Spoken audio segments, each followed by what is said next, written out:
আসসালামু আলাইকুম। মিঠিঝোরা সিরিয়ালের আজকের পর্বে আমরা দেখব অনির্বাণ রায়কে বলে, এই বিয়ে নিয়ে যখন এত ঝামেলা হচ্ছে রায়, এই বিয়ে আমরা আর করব না, সোজা সংসার করব আমরা দুজনে মিলে। এরপর কিছু ইমোশনাল কথাবার্তা চলতে থাকে রায় এবং অনির্বাণের মধ্যে। অন্যদিকে রায়ের বৌদি অনির্বাণকে কল করে।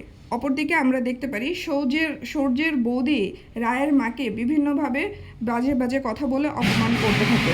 অনির্বাণের বাবা মা এই বিয়ে বাদ দেওয়ার জন্য ফোর্স করে রায়ের মাকে বলতে থাকে যে আপনি অনির্বাণকে বলুন যে আপনারা নিজেরা বিয়ে দিতে চান না, অসহ্য লেগেছে আপনাদের পরিবারে।